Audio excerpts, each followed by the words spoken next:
Hi, welcome to open kitchen.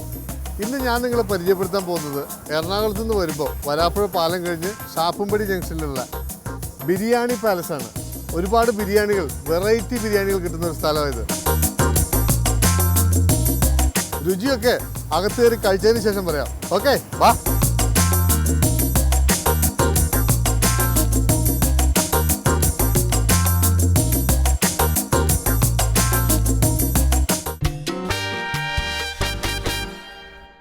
Open kitchen ഇന്ന് biryani പാലസിലാണ്. Biryani palace എന്ന് പറയുമ്പോൾ ഇന്ന് നമുക്ക് വേണ്ടി പ്രിപ്പയർ ചെയ്യുന്ന സ്പെഷ്യൽ ഐറ്റം കാട ബിരിയാണിയാണ്. ഇത് ഹൈദരാലി ഇവിടുത്തെ ചീഫ് കുക്കാണ്. ഹൈദരാലി നമുക്ക് വേണ്ടി ഇന്ന് കാട ബിരിയാണിയാണ് ഉണ്ടാക്കി തരാൻ പോകുന്നത്. തുടങ്ങല്ലേ? ഓക്കെ. ആദ്യം ഡാൽഡ. എത്ര കിലോ ഡാൽഡ ഉണ്ട്? 1.5 കിലോ. 1.5 കിലോ.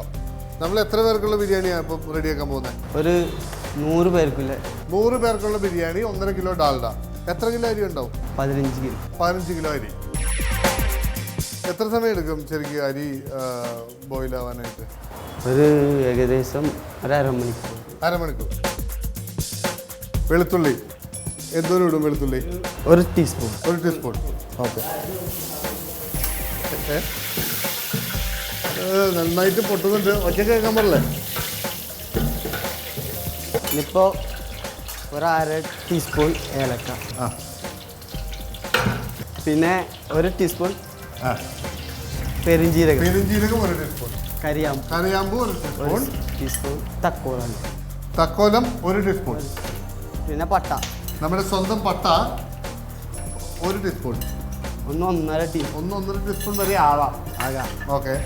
എന്നിട്ട് അത് ചൂടായതിന് ശേഷം ഒരു ബക്കറ്റ് വെള്ളം. ഒരു ബക്കറ്റ് വെള്ളം. ഇനി തിളക്കണ്ടേ? തിളക്കാം. ഓക്കെ. ഇത് ഉപ്പും കൂടിയാണ്. ഉപ്പ് വേണം. ഉപ്പ് എന്താ ചെയ്യുക? ഉപ്പില്ലാണ്ട് എന്താ ബിരിയാണി അല്ലേ?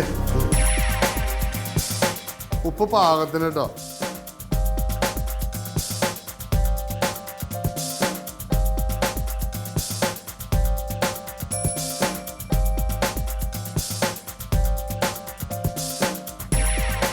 നമ്മള് മസാലയ്ക്കുള്ള സവോള വാട്ടിയെടുക്കാനുള്ള ശ്രമത്തിലാണ്.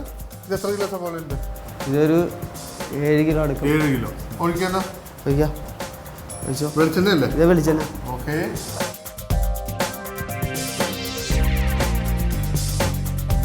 മഞ്ഞപ്പൊടി എന്തോരം? 1.5 സ്പൂൺ. 1.5 സ്പൂൺ. ഉപ്പ് പാകത്തിന് ഇട്ടു. ഉപ്പിൽ ഞാൻ കൈവയ്ക്കില്ല.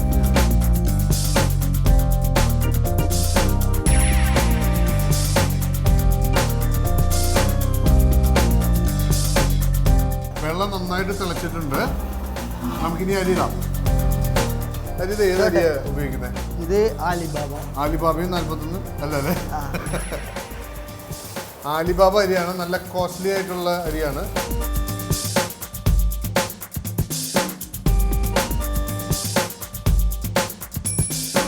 നമ്മളിത് ഫുൾ ബോയിൽ ആക്കുമോ? ഫുൾ ബോയിൽ ആക്കും. ഫുൾ ബോയിൽ ആക്കും. ഒരു 20 മിനിറ്റ് അടക്കം കിടക്കണം. 20 മിനിറ്റ്. ഫസ്റ്റ് സ്റ്റെപ്പ് കഴിഞ്ഞു. നമ്മൾ മസാല ഉണ്ടാക്കാനുള്ള ശ്രമം ആരംഭിക്കാം. കാടനൊക്കെ വറുത്ത് പൊരിച്ച് ലെവലാക്കാനുള്ള ഒരു ശ്രമം അല്ലേ? നമുക്ക് തുടങ്ങാം. കാടക്കുള്ള ചട്ടി റെഡി. ഇത് ഏത് ഓയിലാണ്?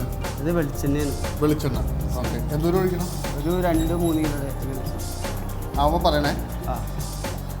എല്ലാ ദിവസവും ഫ്രഷ് ഓയിലാണ് എടുക്കുന്നത്? ഇന്നത്തെ നാളത്തേക്ക് ഉപയോഗിക്കില്ല? Very good. മതി. ഓക്കെ. വെളിച്ചെണ്ണ ഒഴിച്ചു. കാത്തിരുന്ന കാടയുടെ റോ എത്തി. ഇനി ബാക്കിയുള്ള മേക്കപ്പ് പരിപാടികളിലേക്ക് ഇറക്കുകയാണ്. മഞ്ഞപ്പൊടി 1 സ്പൂൺ. ഉപ്പ് പാകത്തിന്. ഇത് മസാലയാണ്. മസാല ഏതൊക്കെ മസാലയാണ് ഇതിനകത്ത്? ഇത് ഒരു ചിക്കൻ മസാല മാത്രമല്ല. ചിക്കൻ മസാലയാണ് ഇതിലേക്ക് ചേർക്കുന്നത്. അത് മാത്രം ചേർത്ത് വറ്റി വയ്ക്കും. ഓക്കെ.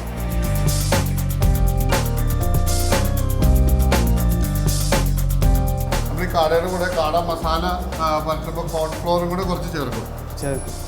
കോൺഫ്ലോർ ചേർക്കുന്നത് അത് പിടിച്ച് നിൽക്കാൻ വേണ്ടി നല്ല ഒരു ബലത്തിന് വേണ്ടിയിട്ടാണ്.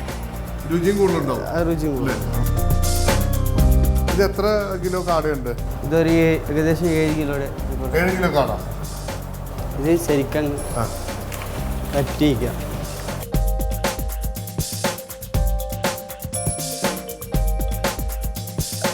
ഇത് എത്ര സമയം ഇങ്ങനെ മാരിനേറ്റ് ചെയ്ത് വെക്കും നമ്മൾ? ഒരു ഈ ഓയിൽ തിളക്കുന്ന വരെ 5-10 മിനിറ്റ് മതി. 5-10 മിനിറ്റ്.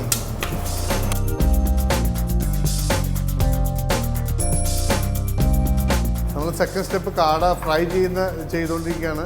മീൻസ് ചെയ്യാനുള്ള പ്രാരംഭ നടപടികളിലാണ്. നമ്മൾ മഞ്ഞൾപ്പൊടി ഇട്ടു, ഉപ്പിട്ടു, ചിക്കൻ മസാല ഇട്ടു, അവസാനം ഒരു 3 സ്പൂൺ കോൺഫ്ലോറും കൂടി ഇട്ടു. നമ്മുടെ സവോള ഏകദേശം ഒരു ലെവലായിട്ടുണ്ട്, മസാലകളുടെ പരുവത്തിലായിട്ടുണ്ട്. നമ്മൾ 3-4 ജോലികൾ ഒരുമിച്ച് ചെയ്തുകൊണ്ടിരിക്കുകയാണ്. ഇവരൊരു സിസ്റ്റം അതാണ്, കാരണം അപ്പം പെട്ടെന്ന് പണി തീരുന്നുള്ളതാണ്.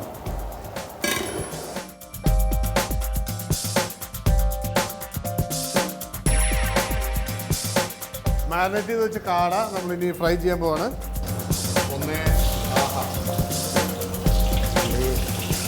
നല്ല സുഖമുള്ളൊരു മണം. ഇത് നന്നായിട്ട് ക്രിസ്പി ആക്കുമോ അതോ ഒന്ന് ഹാഫ് ബോയിലാക്കി എടുക്കുമോ? നന്നായി ക്രിസ്പി ആക്കി എടുക്കും.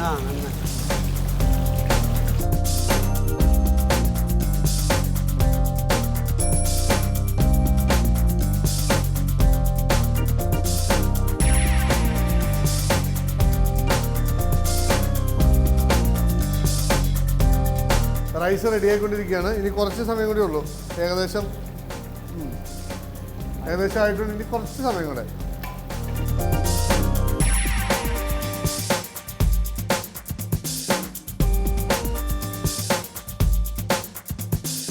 ബിരിയാണി റൈസ് റെഡി ആയിട്ടുണ്ട്. അതിൻ്റെ അവസാന ഘട്ടത്തിൽ കുറച്ച് RKG, പിന്നെ നമ്മളുടെ എന്താ പറയുക, മഞ്ഞൾപ്പൊടി കലക്കിയത് കളറിന് വേണ്ടിയിട്ട്.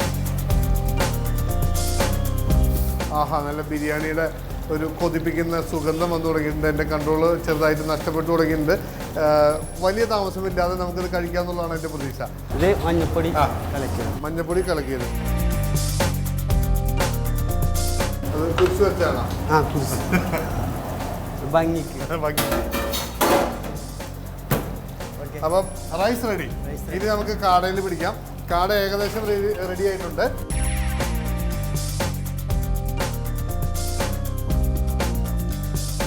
ഫസ്റ്റ് ട്രിപ്പ് കാട റെഡി ആയിട്ടുണ്ട്.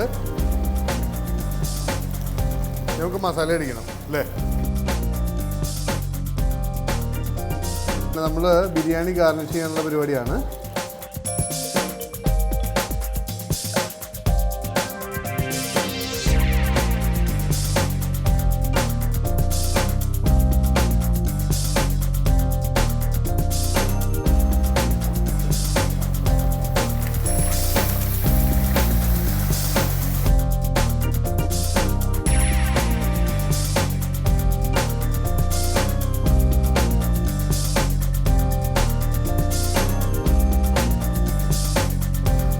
ബിരിയാണിയുടെ ആ ലുക്ക് നമ്മൾ ക്ലിയർ ആയത്.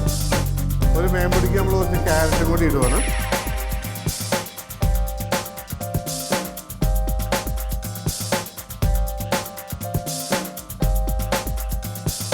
ബിരിയാണി റൈസ് റെഡിയാണ്. ഇനി ഇളക്കമാണ്.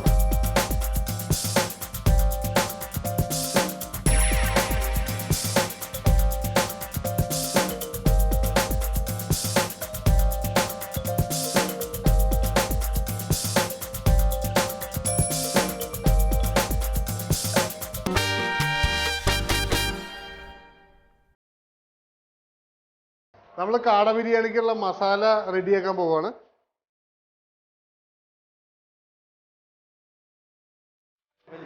വെളിച്ചെണ്ണ എങ്ങനെ പൊട്ടുന്നു? എന്തോരം? എത്ര?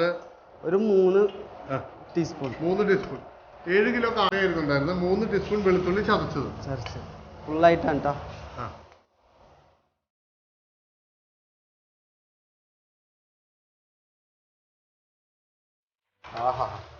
പിന്നെ അതിൻ്റെ ഒപ്പം ഇഞ്ചി. അതിൻ്റെ ഒപ്പം ഇഞ്ചി എത്ര? 3 സ്പൂൺ. 3 സ്പൂൺ ഇഞ്ചി ചതച്ചത് നല്ല പേസ്റ്റ് ആക്കിയിട്ടുണ്ട്.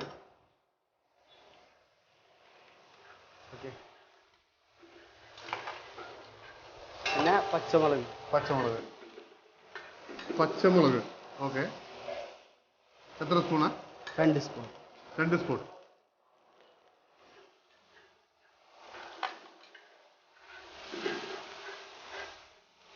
നല്ല രസമുള്ളൊരു കളർ വന്നിട്ടുണ്ട്. ഒരു പാകത്തിന് എത്ര തക്കാളി ഉണ്ടാവും? ഒരു 5-6 തക്കാളി. 6 തക്കാളി.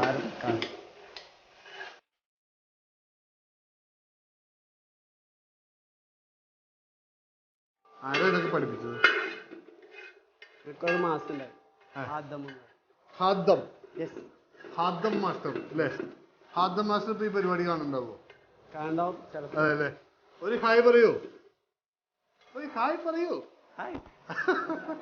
മാഷെ കണ്ടോ, ഈ ഇതൊക്കെ പഠിപ്പിച്ചപ്പോ ഹായ് പറയാൻ പഠിപ്പിച്ചില്ല അല്ലേ?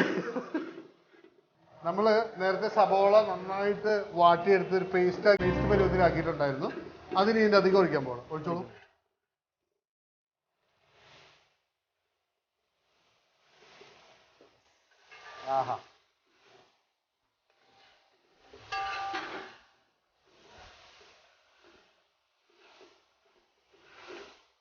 ഇത് തേങ്ങ അരച്ച പേസ്റ്റാണ്. അതെയോ? എത്ര തേങ്ങ ഉണ്ട്? ഒരു തേങ്ങ ഉള്ളൂ. തേങ്ങ പിഴിഞ്ഞതല്ല, തേങ്ങ അരച്ചെടുത്തതാണ്.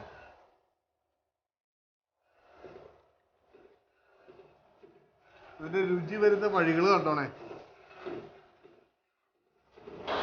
കാടിടുവാണേ.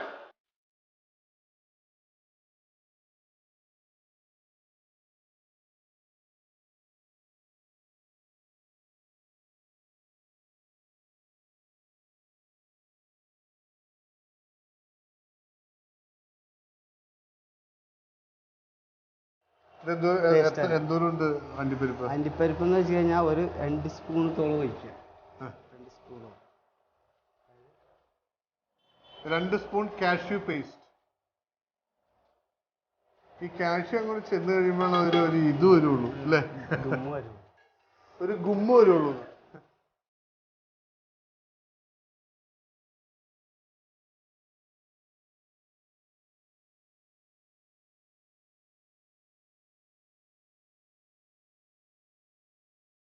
ബ്ലാക്ക് പെപ്പർ എത്ര സ്പൂണാ? 1 സ്പൂൺ ബ്ലാക്ക് പെപ്പർ.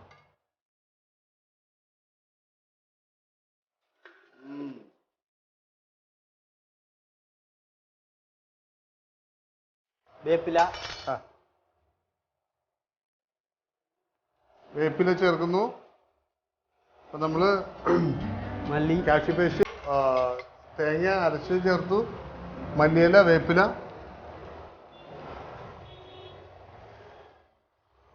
എന്തൊക്കെയാണ്? ബിരിയാണി കൂട്ടില്ല മണം വരണ്ടേ? ബിരിയാണിയുടെ മണം പിടിക്കാൻ വേണ്ടിയിട്ടുള്ള ഒരു മസാല. ഏലക്ക, പട്ട, കരയാമ്പൂ, പെരിഞ്ചീരകം, പിന്നെ തക്കോലം. ഇതെല്ലാം കൂടെ മിക്സ് ചെയ്തിട്ടുള്ള ഒരു മസാലയാണ്. ശരിയാട്ടോ. അങ്ങോട്ട് വീണപ്പോഴേ എന്തൊന്നില്ലാത്ത ഒരു മണവും ഒരു കൊതിയൊക്കെ വരുന്നുണ്ട്. ആഹാ.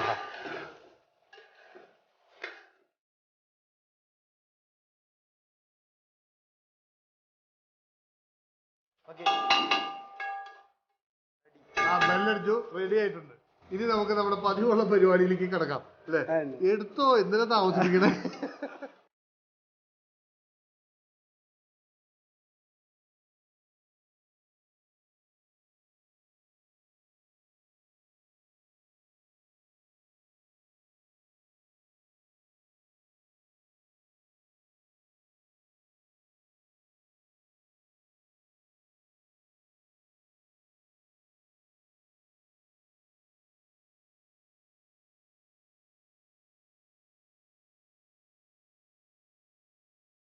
ഈ കാട എന്ന് പറയുമ്പോൾ ശരിക്കും പറഞ്ഞാൽ 1000 കോഴിക്ക് 1/2 കാട എന്നുള്ളതാണ് കണക്ക്. ഞാനിപ്പോൾ ഏതായാലും മുഴുവൻ കാട കഴിക്കാൻ പോകണം. അപ്പോൾ എന്തായാലും 2000 കോഴിയുടെ ഫലം കിട്ടും എന്നുള്ളതാണ് എൻ്റെ ഒരു വിശ്വാസം. തുടങ്ങുമല്ലേ?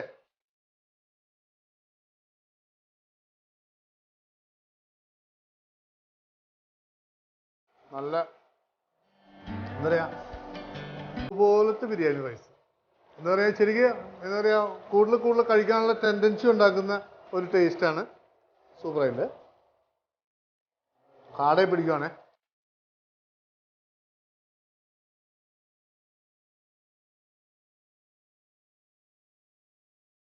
കേടില്ല,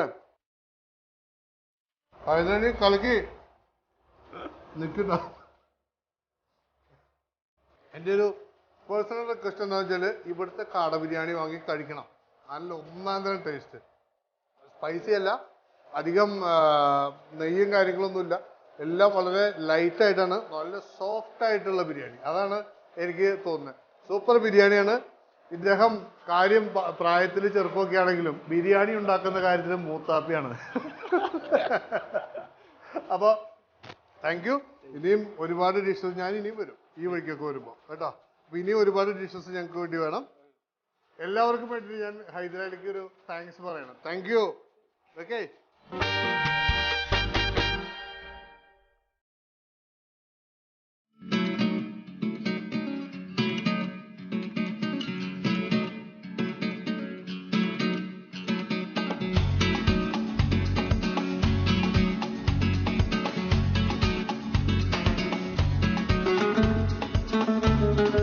നമ്മൾ കാട ബിരിയാണി കഴിച്ചു. ഇനി ബാക്കി 1-2 ബിരിയാണികളും കൂടെ കഴിക്കാനുണ്ട്. ഇപ്പം ഓപ്പൺ കിച്ചണിൽ ഇങ്ങനെ ഇരിക്കുമ്പം നോക്ക്, ബിരിയാണികൾ നോക്ക്, കാണുമ്പോൾ തന്നെ നമുക്കിങ്ങനെ ഒന്ന് കഴിച്ചു നോക്കിയാൽ എന്താ എന്ന് തോന്നുന്നൊരു കൊതി തോന്നില്ലേ? അതിനു മുമ്പ് ഞാൻ നിങ്ങളൊരാളെ പരിചയപ്പെടുത്താം. ഇത് മിസ്റ്റർ പോൾ, ഈ ബിരിയാണി പാലസിന്റെ ഓണറാണ്. പോളേട്ടാ, ഏതാ ഞാൻ കഴിക്കണ്ടേ? ഞാൻ കഴിച്ചു. കാട അസലായിട്ടുണ്ട്. അടുത്ത മട്ടൺ കഴിച്ച് മുട്ടനാവോ നോക്കല്ലേ? ഓക്കെ, കുറച്ചിട്ടാ മതി. മട്ടൺ നമ്മൾ ചിക്കൻ്റെ രൂപത്തിലേക്ക് എടുത്തേക്കാണ്. ചിക്കനായിരുന്നു. നല്ല ലെഗ് പീസാണ്.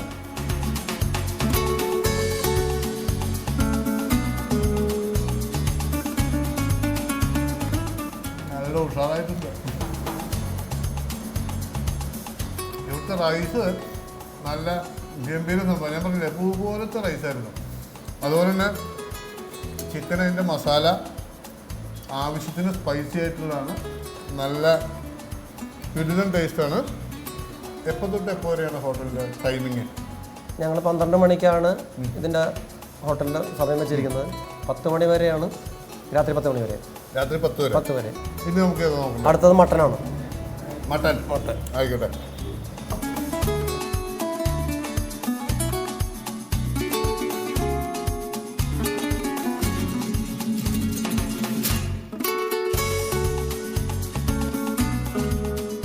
മട്ടൻ എന്നൊക്കെ പറഞ്ഞാൽ ഇതുപോലെ ഇരിക്കണം. നല്ല ഫ്രഷ് മീറ്റാണ്. നല്ല പാകത്തിന് എരിവുണ്ട്. ബാക്കിയുള്ള മസാലകളൊക്കെ ഇതിനകത്ത് എല്ലാ മസാലയും നമുക്ക് ടേസ്റ്റ് ചെയ്യാൻ സാധിക്കുന്നുണ്ട്. പക്ഷെ ഒന്നും മുന്നിലല്ല, എന്ന് വെച്ചാൽ കൂടുതലല്ല, എല്ലാം പാകത്തിന് ഉള്ള ലെവലിലാണ്. നല്ല ഗംഭീരമായിട്ടുണ്ട് കേട്ടോ. ഇത് ശരിക്കും നിങ്ങൾ ബിരിയാണി മാത്രം ഫോക്കസ് ചെയ്യാനുള്ള റീസണുണ്ടോ? പൊതുവേ ഞങ്ങളിവിടെ എല്ലാം കഴിക്കുന്ന ബിരിയാണി പല സ്ഥലത്ത് പോയി കഴിച്ചിട്ട് അത് ഇപ്പോൾ വരാപ്പോഴും ചെയ്യുന്നതെല്ലാം ഹിന്ദിക്കാർക്ക് വേണ്ടിയിട്ടുള്ള ബിരിയാണി പോലെയാണ്. ചെറിയ റൈസാണ് ചെയ്യുന്നത്. എല്ലാം ജീരക റൈസ് ഇട്ടാണ് ചെയ്യുന്നത്. ഇത് അലിബാബയാണ്. 96 രൂപയാണ് 1 കിലോ അരിക്ക് ഇത് വരുന്നത്. ഈ അരിയാണ് നമ്മൾ തുടങ്ങി സ്ഥിരമായിട്ട് ഉപയോഗിക്കുന്നത്.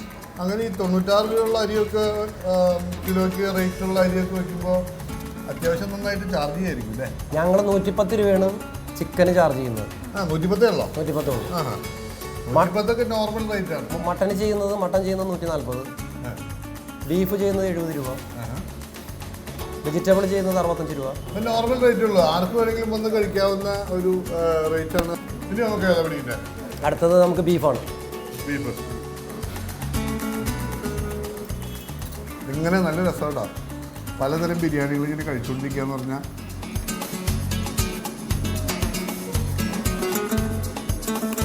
ബീഫ് വരുന്നു.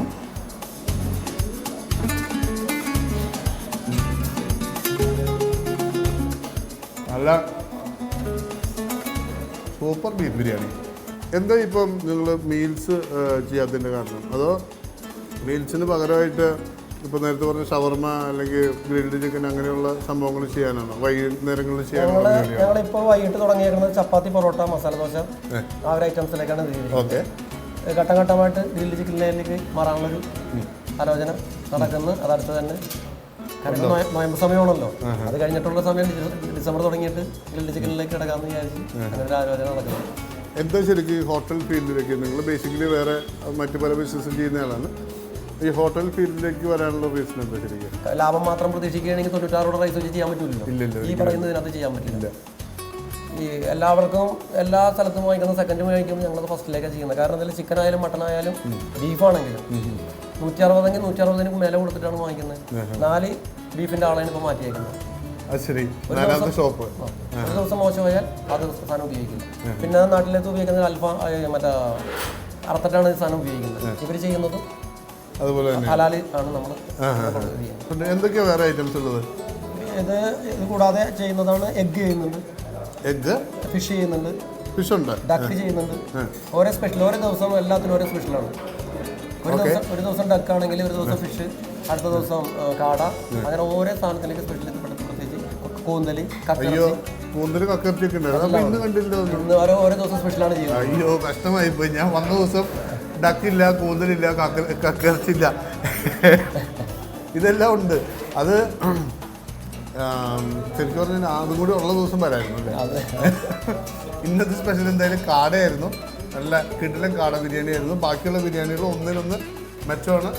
എന്തായാലും നമുക്ക് ട്രസ്റ്റ് ചെയ്ത് കഴിക്കാവുന്ന, എല്ലാ സ്ഥലങ്ങളും നമുക്ക് ട്രസ്റ്റ് ചെയ്യാനൊന്നും കഴിയില്ല, ട്രസ്റ്റ് ചെയ്ത് കഴിക്കാവുന്ന ഒരു സ്ഥലമാണ് ബിരിയാണി പാലസ്.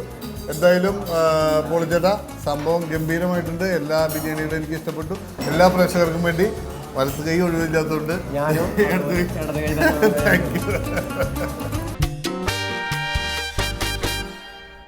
ഓരോ പുതിയ രുചിയും മനസ്സിന് വല്ലാത്ത സന്തോഷമാണ് തരുന്നത്. അത് ആസ്വദിക്കുമ്പോൾ നമുക്ക് പറഞ്ഞറിയിക്കാൻ പറ്റാത്തൊരു സുഖവും. എന്തായാലും അടുത്തയാഴ്ച പുതിയ രുചികളുമായി വീണ്ടും കാണാം. Good bye.